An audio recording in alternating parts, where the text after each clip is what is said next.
Hey everyone, welcome to practice mock. कैसे हो आप सभी? आई होप अच्छे होगे और अपनी पढ़ाई भी काफ़ी अच्छी तरह से कर रहे होगे। तो चलिए स्टार्ट करते हैं आज का सेशन एडिटोरियल का। वोकैबुलरी से स्टार्ट करेंगे हम, और जो पहला वर्ड है वो है सब्सटैंटिव। एडजेक्टिव है। सब्सटैंटिव किसको कहते हैं? जो चीज़ काफ़ी इंपॉर्टेंट होती है, सीरियस होती है, या जो भी सिचुएशन है उस टाइम का, जो फैक्ट्स है उससे रिलेटेड होती है, उसको हम सब्सटैंटिव कहते हैं। सिनोनिम्स देखें तो ऑपोजिट, ऑपोजिट नहीं है, एपोजिट है। ठीक है, एपोजिट का मतलब क्या होता है? ये होता है रेलेवेंट, एप्रोप्रिएट, सूटेबल। एक और वर्ड है जो काफ़ी यूज़ होता है, पैसेजेस में यूज़ हो जाता है, आरसी में भी आपको देखने को मिलता है। उस पे उस वर्ड पे क्वेश्चन भी बना लिए जाते हैं आपके सिनोनिम्स के, एंटोनिम्स के, फिलर्स वाले क्वेश्चन भी देखने को मिलता है। वो है फिटिंग। ठीक है, तो FITTING इन सारे वर्ड्स का मीनिंग होता है वही जो एपोजिट का होता है, मतलब सूटेबल है, एप्रोप्रिएट है उस सिचुएशन में, सिचुएशन के लिए या उस फैक्ट से रिलेटेड है। सिग्निफिकेंट, यू ऑल नो कि इंपॉर्टेंट को कहते हैं, इंपॉर्टेंट है, एसेंशियल है, वाइटल है, तो सिग्निफिकेंट है। एंटोनिम्स क्या होगा? इनकॉन्सिक्वेंशियल। इनकॉन्सिक्वेंशियल हम कहते हैं जो चीज़ इंपॉर्टेंट नहीं होती है, ट्रिवियल होती है। ठीक है, ट्रिवियल भी कह सकते हो, इनसिग्निफिकेंट भी कह सकते हो। ठीक है, इररेलेवेंट तो पता है इररेलेवेंट क्या होता है, जो चीज़ें इंपॉर्टेंट नहीं होती है, सिचुएशन से कनेक्टेड नहीं होती है, उसको हम क्या कहते हैं? इररेलेवेंट कहते हैं। ओके, सेकंड वर्ड है डीमिट। वर्ब की फर्स्ट फॉर्म है। डीमिट करने का मतलब होता है अपने पोजीशन को छोड़ देना। जो रोल है आपका, जो आप जिस पोजीशन पे हो, जिस जॉब को आप कर रहे हो, उसको छोड़ देना, रिजाइन कर देना, क्विट कर देना, उसको कहते हैं डीमिट करना। ठीक है, तो रिजाइन एंड क्विट इसके सिनोनिम्स है। एंटोनिम्स क्या होगा? छोड़ना नहीं, कंटिन्यू करना, मेंटेन करना, कीप करना। तो कीप, कंटिन्यू, मेंटेन भी लिख सकते हो यहाँ पे। इस वर्ड के एंटोनिम्स हो गए। Third is sharp. एडजेक्टिव है। अब शार्प काफ़ी सेंस में यूज किया जा सकता है। एक तो शार्प जिसके काफ़ी पॉइंटेड कॉर्नर्स होते हैं, जो बहुत तेज होता है, जैसे नाइफ्स होती हैं, जो शार्प नाइफ होती है वो काफ़ी इजीली कट कर देती है सरफेसेस को, तो वो एक शार्प हो गया। सेकेंड, हम उस पर्सन को भी शार्प कहते हैं जो काफ़ी इंटेलिजेंट होता है, विटी होता है, तुरंत सोच के आंसर कर लेता है, तो शार्प माइंडेड जिसको कहते हैं अदर लैंग्वेज में शार्प, उसको भी कहते हैं। बट यहाँ पे शार्प का मतलब है क्रिटिकल या सिवियर, मतलब ऐसी कोई चीज़ जो क्रिटिसाइज कर रही है चीज़ दूसरों को। ठीक है, इन अ सिवियर वे, उसको कहेंगे हम शार्प। स्केदिंग भी कहेंगे, कॉस्टिक भी कह सकते हैं। स्केदिंग क्या होता है? सिमिलर मीनिंग है, जो सीवियरली क्रिटिकल हो। ठीक है, क्रिटिकल मतलब कि जो फॉल्ट्स निकाले, जो बुराइयां करे। तो अगर बुराइयां कर रहा है, फॉल्ट्स निकाल रहा है सीवियर वे में, काफ़ी मतलब कोई लिमिट्स वो मेंटेन नहीं कर रहा है। ठीक है, अनलिमिटेड काइंड ऑफ वे में वो क्रिटिसाइज कर रहा है, तो उस चीज़ को हम शार्प, स्केदिंग या फिर कॉस्टिक कहते हैं। एंटोनिम्स होंगे कॉम्प्लीमेंट्री, फ्लैटरिंग। दोनों का ही मतलब होता है फुल ऑफ प्रेजेस। तो कॉम्प्लीमेंट्री किसको कहेंगे? जो प्रेजेस से, प्रशंसा से भरा हुआ है। फ्लैटरिंग भी हम उसी को कहते हैं। आगे बढ़ते हैं। फोर्थ वर्ड है अपहेल्ड।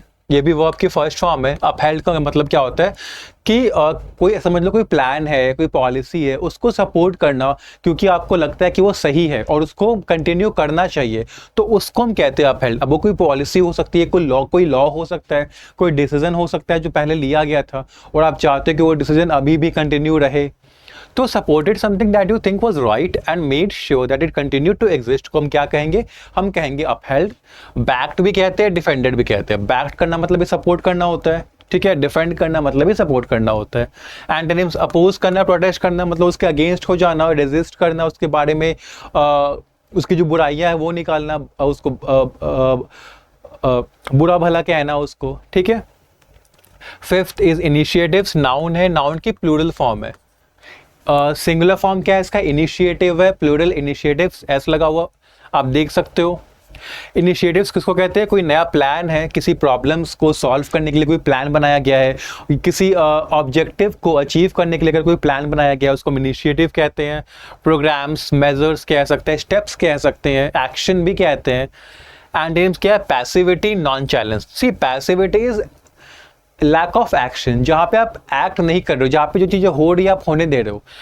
इनिशिएटिव क्यों लाया जाता है? कि कोई चीज है उसे हमें चेंज करना है, कोई प्रॉब्लम है उसे हमें सॉल्व करना है, कोई हमारा एम है, ऑब्जेक्टिव है, उसे फुलफिल करना है, अचीव करना है।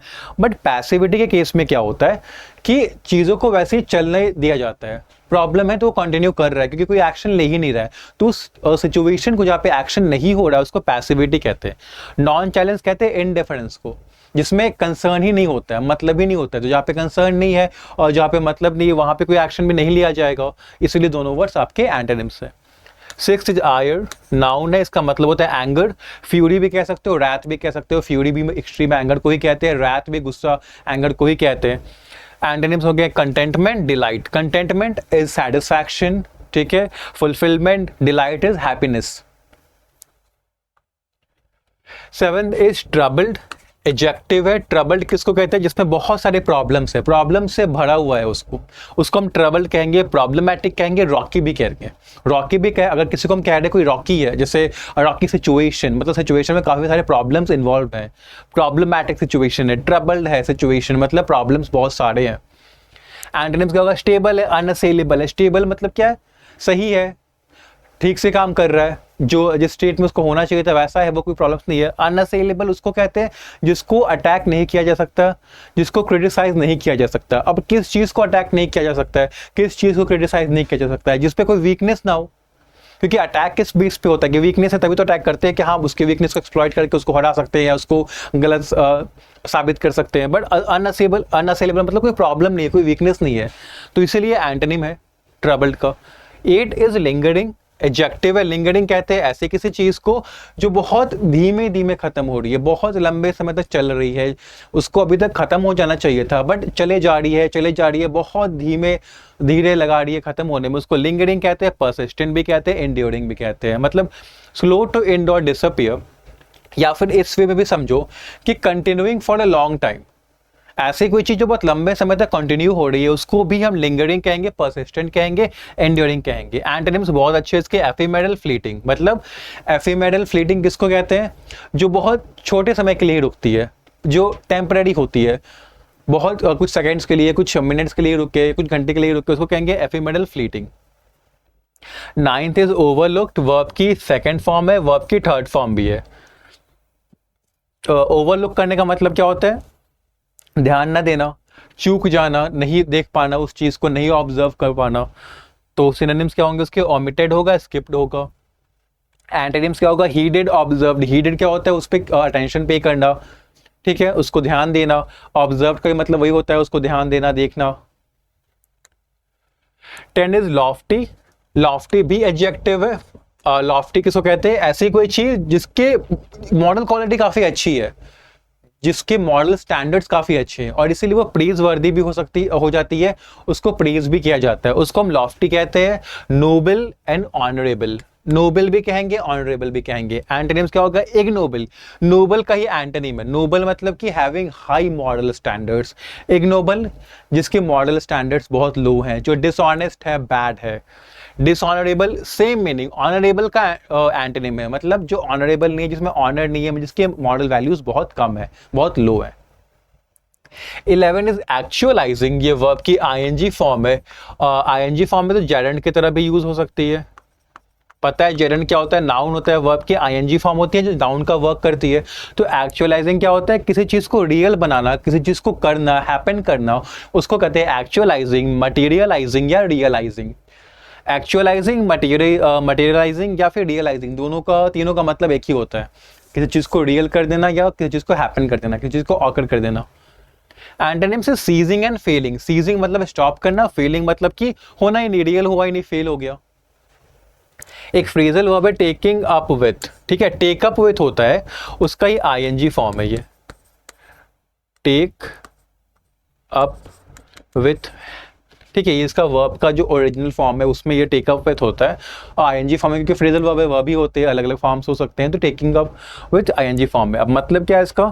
कि कोई इशू है, समझ लो कोई इशू है, तो उस इशू को आप लेके जा रहे हो किसी और अथॉरिटी के पास, किसी ऐसे पर्सन के पास या ग्रुप के पास जो आपको लगता है कि उस प्रॉब्लम को सॉल्व कर सकता है, आपकी हेल्प कर सकता है, तो हम कहते हैं कि आपने उस प्रॉब्लम को टेकअप किया उस कंसर्न अथॉरिटी को या कंसर्न ग्रुप को। तो वही है स्पीकिंग और writing to someone about something that they may be able to deal with और हेल्प यू विथ। मतलब या तो आप कह के बताओ उनको या लिख के बताओ कि कोई इशू है, कोई प्रॉब्लम है, और वो आप उनको बता रहे हो क्योंकि आपको लग रहा है कि वो आपकी हेल्प कर पाएंगे, आप वो प्रॉब्लम आपके लिए सॉल्व कर देंगे। अब आते हैं आज के आर्टिकल पे, ठीक है। Visit wrap up on PM Modi's US visit announcements. The Modi US visit announcements will see New Delhi being put to the test. ये टाइटल है, ये छोटा सा डिस्क्रिप्शन है, पहले आपको खुद से पढ़ना है। यहाँ पे ये पहला पैराग्राफ है, पहले खुद से पढ़ोगे, ठीक है, जितने भी पैराग्राफ्स है। फिर कुछ आरसी के क्वेश्चंस भी है, जब आप पढ़ लोगे तो जो भी आपकी अंडरस्टैंडिंग हुई है उसके बेसिस पे आरसी के क्वेश्चंस करके पहले खुद से देखना, फिर हम साथ में मिलकर डिस्कस करके अच्छे से समझ लेंगे पैसेज को।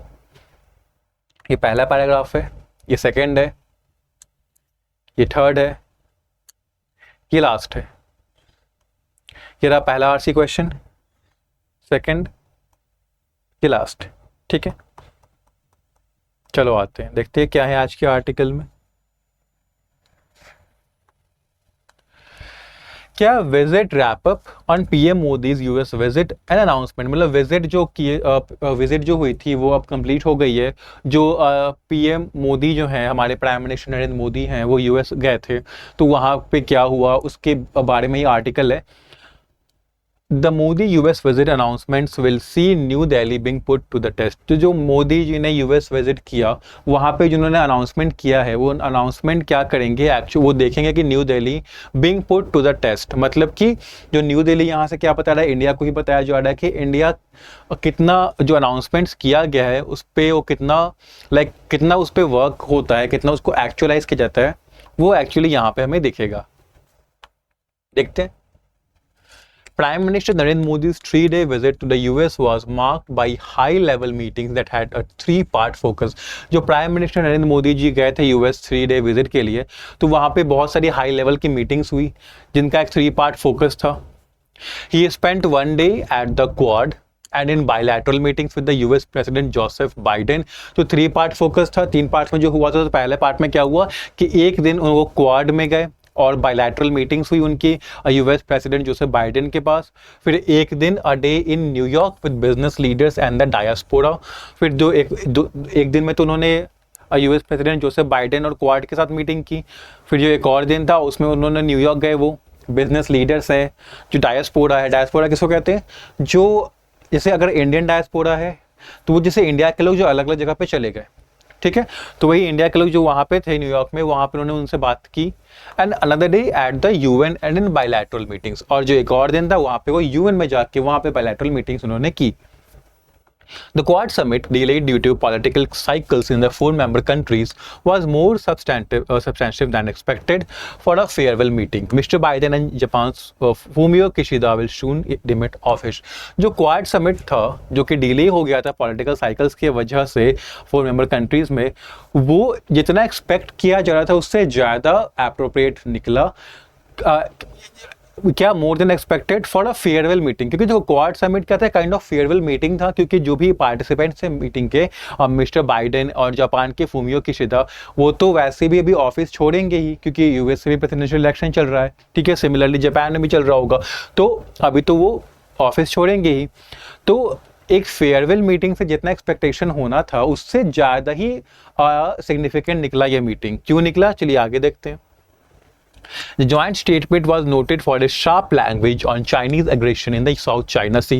तो joint statement आया, उसका बहुत शार्प लैंग्वेज था, मतलब बहुत क्रिटिसाइजिंग टोन था। जो जॉइंट स्टेटमेंट था उसका क्रिटिसाइजिंग टोन था, किसके रिलेशन में, जो चाइनीज एग्रेशन है साउथ चाइना सी में, जो चाइनीज मतलब काफ़ी ज़्यादा एक्टिविटीज़ कर रहा है चाइना साउथ चाइना सी में, ठीक है, तो उस पर बहुत क्रिटिसाइजिंग टोन था जॉइंट स्टेटमेंट का, as well as on Russia's invasion of Ukraine. और जो रसिया का जो इन्वेजन हुआ है यूक्रेन पे, यूक्रेन पे, उसको लेके भी काफ़ी क्रिटिसाइजिंग टोन था ज्वाइंट स्टेटमेंट का।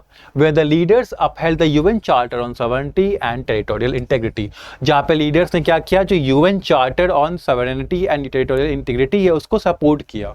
जो लीडर्स थे वो चाहते थे कि जो उन्होंने ये दिखाया अपना व्यू पॉइंट कि जो यूएन चार्टर है सॉवरेनिटी और टेरिटोरियल इंटीग्रिटी को लेके उसको अपहेल्ड किया जाए, मतलब उसको कंटिन्यू किया जाए, उसको सपोर्ट किया उन्होंने। अब ये यूएन चार्टर क्या है, देखो ये जो है the UN charter on sovereignty and territorial integrity, ये क्या कहता है कि ये it actually advocates for piece को एडवोकेट करता है, मतलब कि ये बताता है कि अगर कोई कॉन्फ्लिक्ट हुआ तो उसको पीसफुल वे में सॉल्व किया जाए, ठीक है, जिससे कि बाकी कंट्रीज अफेक्ट ना हो।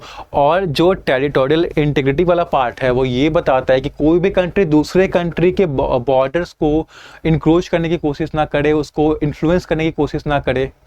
तो ये बताता है कि पीस को एडवोकेट करता है और टेरिटोरियल इंटीग्रिटी मेंटेन करने की बात करता है ये यूएन चार्टर, और इसी चीज़ को अपहेल्ड किया है लीडर्स ने वहाँ पे जो मीटिंग हुई थी क्वाड समिट में, और बोला है कि इसको मेंटेन किया जाए।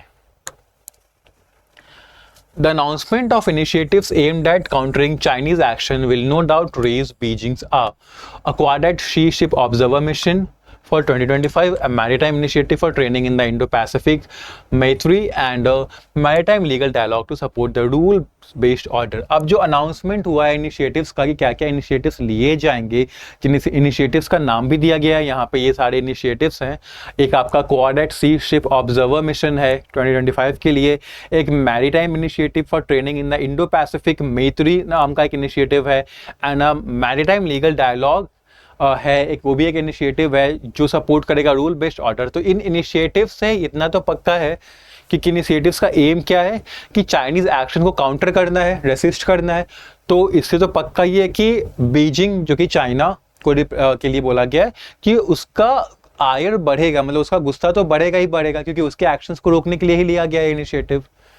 However, India's hesitation in joining other Quad militaries in contested waters in the Pacific Ocean remains, and India's presidency of the Quad next year will show whether those are overcome। लेकिन एक और बात यहाँ पे बताइएगा कि इंडिया ने hesitation दिखाया है, थोड़ा सा भी अनविलिंगनेस दिखाया है, नहीं चाह रहा है कि बाकी की जो क्वाड मिलिट्रीज है उसमें उसको ज्वाइन करे जो कॉन्टेस्टेड वाटर्स में हो रही है। कॉन्टेस्टेड वाटर्स मतलब कि ओशन का वो वाला पार्ट जहाँ पे मल्टीपल कंट्रीज क्लेम कर रही है अपना ओनरशिप की, ये इस वाटर पे, इस रीजन पे मेरा कंट्रोल होना चाहिए, फिर एक और कंट्री कह रही है कि मेरा कंट्रोल होना चाहिए, तीसरी कंट्री कह रही है मेरा कंट्रोल होना चाहिए। तो वैसे रीजन में जो क्वाड मिलिट्रीज है उसको ज्वाइन करने के लिए थोड़ा सा हेजिटेशन दिखाया है इंडिया ने। और जो इंडिया की प्रेसिडेंसी होगी क्वाड की नेक्स्ट ईयर, उसमें हमें ये पता चलेगा कि क्या वो हेजिटेशन रहते हैं उस टाइम भी, या वो हेजिटेशन हट जाते हैं, क्या इंडिया क्वाड की मिलिट्री जो हो रही है इस रीजन में, वाटर रीजन्स पे, वहाँ पे वो ज्वाइन करेगा या नहीं करेगा। Quad countries also committed to a cancer moonshot to fight cancer. Quad countries ने एक अपनी कमिटमेंट भी दिखाया है कैंसर मूनसॉट को, जो कि एक इनिशिएटिव है कैंसर को फाइट करने के लिए, ठीक है, an initiative that can draw lessons from the troubled quad vaccine initiative. और ये इनिशिएटिव लेसन्स ले सकता है, कुछ सीख सकता है, किससे, जो क्वाड वैक्सीन इनिशिएटिव आया था पहले, जो कि ट्रबल था, जो कि फुल ऑफ प्रॉब्लम्स था, तो वहाँ से लेसन ले सकता है इस सेंस में कि इस जो प्रॉब्लम्स वहाँ पे आए थे वैक्सीन इनिशिएटिव में, वो प्रॉब्लम्स यहाँ पे ना आए, या फिर अगर आते हैं तो कैसे डील किया जाए। India and the US were able to announce progress on many strategic fronts. बहुत सारे स्ट्रेटेजिक एरियाज में इंडिया और यूएस ने अब प्रोग्रेस अनाउंस किया है, बताया है कि प्रोग्रेस होगा, जिसमें क्या क्या है, including a military partnership for semiconductor fabrication. US India का एक मिलिट्री पार्टनरशिप होगा सेमीकंडक्टर का मैन्युफैक्चरिंग को लेके, and India acquiring predator drones, और इंडिया को प्रेडेटर ड्रोन्स मिलेंगे।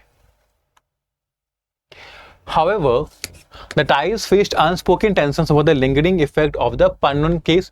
हालांकि कुछ थोड़े से टेंशंस भी हुए बातचीत में, स्पेशली जो पन्नुन केस का जो अभी कॉन्सिक्वेंस रहा है, जो इफेक्ट रहा है, उसको लेके थोड़े से टेंशंस भी रहे हैं मीटिंग में। क्या हुआ था केस में, including summons issued for NSA Ajit Doval in a civil suit, जो कि समन्स इशू किया गया था एनएसए अजीत डोवाल को, ठीक है, सिविल सूट में। और A White House meeting with Sikh activists who have campaigned against India। और व्हाइट हाउस में मीटिंग रखी थी उन सिख एक्टिविस्ट को जिन्होंने इंडिया के अगेंस्ट कैंपेन किया था। All before mister Modi's arrival, और ये सब मिस्टर मोदी के अराइवल से पहले हुआ। तो इस चीज़ को लेकर थोड़ा टेंशन भी हुआ, जो मीटिंग्स हुई, जो पार्टीज थी, उन्होंने टेंशन थोड़ा सा वहाँ पे हुआ रहा। The message from Washington appears to be that the Pannan case cannot be overlooked. Message Washington से ये आ रहा था इन मेजर्स को देखते हुए कि पन्नन केस को इग्नोर नहीं किया जाएगा, इग्नोर नहीं कर सकते हैं। Mr. Modi's message at the UN as well as in bilateral meetings with leaders including Ukrainian President Volodymyr Zelensky was watched closely given recent moves hinting at India's involvement in the peace process. उसको मोदी जो mister Modi का जो message था UN में और जो bilateral meetings में और जो यूएन पे मिस्टर मोदी जी ने जो मैसेज दिया है उसको काफ़ी क्लोजली वॉच किया गया था, उस पर ध्यान दिया गया था। क्यों? क्योंकि अभी ऐसे मूव्स दिखे थे, ऐसे हिंट्स मिले थे कि इंडिया भी इन्वॉल्व हो रहा है पीस प्रोग्रेस में। तो इस को कॉन्टेक्स्ट को नज़र में रख के काफ़ी क्लोजली मॉनिटर किया गया था कि इंडिया जो मोदी जी हैं वो कैसा मैसेज दे रहे हैं प्रेसिडेंट व्लादिमीर जेलेंस्की को और जो बाकी लीडर्स हैं उनको मीटिंग में। While Mr. Modi gave no further indication of such a plan, Mr. Modi ने कोई ऐसा मतलब प्लान को इंडिकेट नहीं किया कि कोई प्लान उन्होंने बनाया है पीस प्रोग्रेस को लेके। His discussions with Mr. Zelensky centered around a possible second peace summit.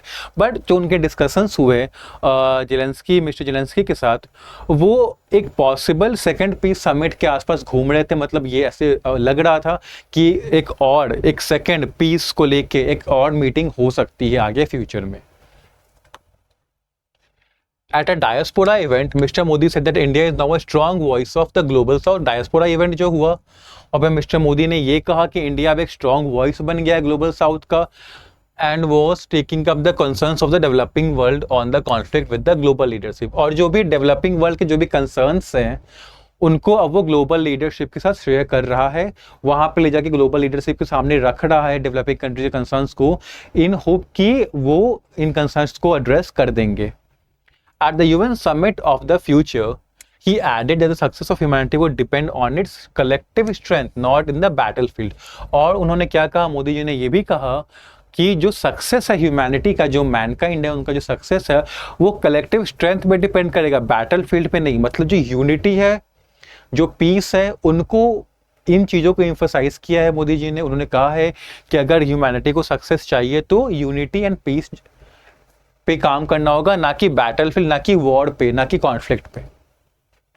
The next few months will see New Delhi tested not only on those lofty ideals and ambition for peace, but also on actualizing the many announcement made during the visit. अब जो कुछ आगे कुछ महीने हैं उसमें new Delhi का test होगा कि न्यू दिल्ली कितना अच्छा काम कर पाती है, किस पे जो उनके आइडियल्स है, एम्बिशन है पीस को लेके कि पीस करना है, यूनिटी करनी है, कलेक्टिव स्ट्रेंथ चाहिए, तो उस पर वो कितना काम करती है। और जो अनाउंसमेंट्स किए गए हैं, जो उन्होंने डिस्कस भी किए, उन अनाउंसमेंट्स पे कितना वर्क होता है, इन चीज़ों को लेके इंडिया का टेस्ट होना है।